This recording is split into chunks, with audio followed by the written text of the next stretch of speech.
দেখো ঝাপতাল, ঝাপতালের বলটা কি? ধি না ধি ধি না, তারপরে তি না ধি ধি না ধি, এই তৃতীয় মাত্রা।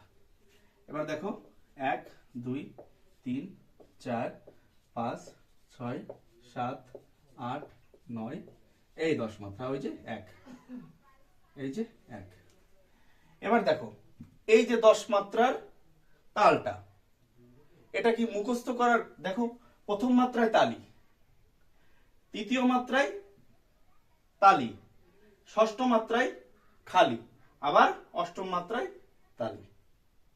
মুখস্থ করার কিছু নেই। এবার দেখো এক আবর্তে যদি দুন করি, এক আবর্তে জুন, এক আবর্তে দুন যদি করি তাহলে কি হবে? দেখো এই যে পুরো 10 মাত্রা তাল, একদম আমি বলতে চাচ্ছি যারা একদম মানে তাল বুঝতেই মানে খুব অসুবিধা হয়ে যায়, শুধুমাত্র তাদের জন্য, যারা খুব ভালো বোঝে তাদের জন্য বিষয়টা না। দেখো যে এই যে 10 মাত্রা তাল, আমরা কি দুন যদি করি তাহলে কি করব? এই যে 10 মাত্রা তালকে প্রথমে 2 দিয়ে ভাগ করব। দেখো 5 দুগুনি 10। আবার বলো না স্যার অঙ্ক শেখাচ্ছে। হ্যাঁ, এটা অঙ্কের মতোই কাছাকাছি। এবার দেখো তাহলে 5 দুগুনি 10, 5 হচ্ছে। তাহলে প্রথম 5 মাত্রা আমরা লিখব ধি না, একটু ছোট করে লিখলাম, ধি ধি না, এই যে দ্বিতীয় মাত্রা। তারপরে কিভাবে লিখবো? ওই সেই কমন নিয়া, কিভাবে? প্রথম থেকে শুরু করব। এই যে ধি না, দুটো করে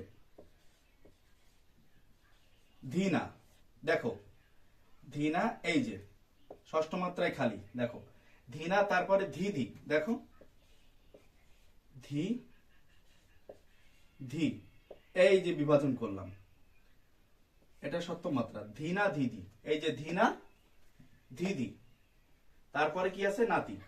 বাদন হচ্ছে তো? হ্যাঁ, তারপরে দেখো নাতি, এই দেখো না তি, তারপরে কি থাকে?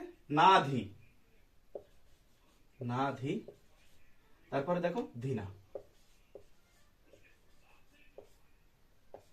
এই যে ধি। কি মুখস্থ করার মতো কিছু? একদম মুখস্থ করার মতো কিছু বলো। এই যে 7 8 9, এই যে 10, এই 1, এই যে একাবর্তনে গুণ করলাম। আবার তাল পরিচয়ও কি মুখস্থ করার মতো কিছু? দেখো প্রথম মাত্রায় তালি, তারপরে কি তৃতীয় মাত্রায় তালি, ষষ্ঠ মাত্রায় খালি, অষ্টম মাত্রায় তালি, একদম এই যে ধি না ধি ধি না, তারপরে ধি না ধি ধি, নাতি নাদি, ধি না ধি, এই হচ্ছে লয়কারের হিসাব। এবার তুমি কাহার বা তাল করো, ত্রিতাল করো, যত তাল আছে তুমি এই সিস্টেমে এই বিষয়টা। আবার অনেক